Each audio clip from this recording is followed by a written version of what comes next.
So while the rest of the NBA bubble's out here playing actual IRL NBA basketball, Jamal Murray's out here playing 2K. I mean, 50 points twice in a playoff series while hitting step back threes? All I gotta say is, that's tough.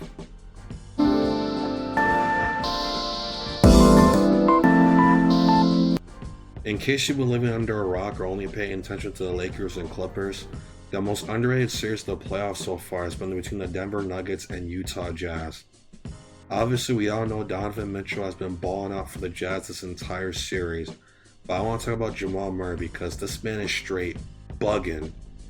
I mean, knocking down pull-up threes during a 3-on-2 fast break type bugging.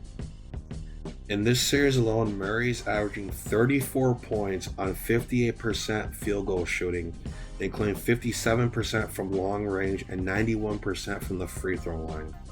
If you take away his stats from games 2 and 3, these are his numbers. 44.5 points on 64% field goal shooting and 64% from downtown. That's freaking insane. What's also been impressive about Murray throughout this series is his rebounding, facilitating, and maintaining a scoring consistency in crunch time. He's averaging 6.7 assists and 6.2 rebounds.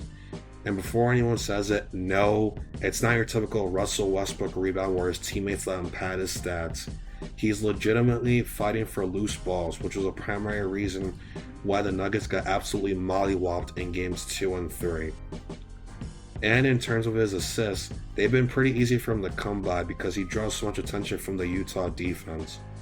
One play that's been especially effective and Utah still hasn't been able to stop is when he has the ball at the top of the key, he'll drive either down the middle or towards his right and do a skip pass to Nikola Jokic.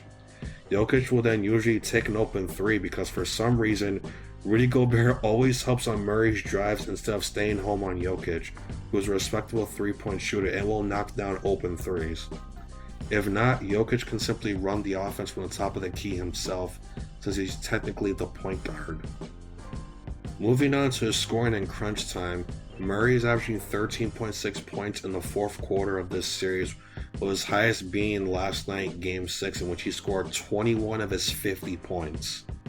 Now, what's been the key for Murray's outrageous scoring numbers?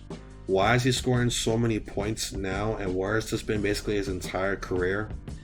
Well, for starters, his entire career is only all of 4 seasons so far. Let's not forget he's only 23 years old and was one and done out of college. Second, the potential has always been there. In my opinion, all he has done is become a better volume shooter. And when I mean volume shooter, I mean he's taking shots in rhythm and at his own pace that he knows he can make. For example, look at his body language.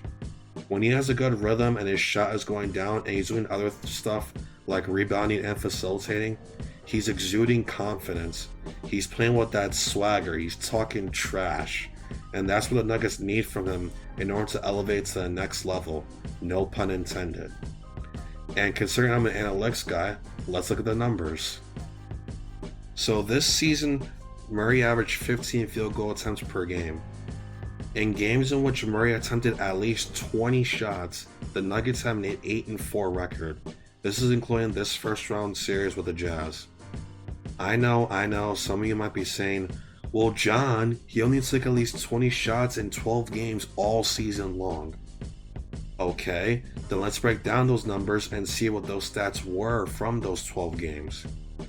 Oh look, 33.3 points per game on 22.2 attempts, in which he shot 54% from the field and 47% from long range. This brings me to the main point of my video.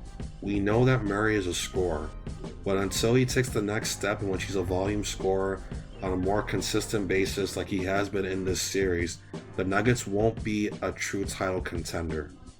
Now, will he drop 50 points again in Game 7? Well, considering how pissed off Donovan Mitchell looked while walking off the court after Game 6 last night, it'll be tough. Personally, I don't think Murray will score 50, but he'll come close. He's in an excellent rhythm right now, and I don't see how you can slow him down when he's hitting step-back threes better than James Harden can right now. The only person that can slow down Murray right now is Murray himself. So yeah, that's the end of this video.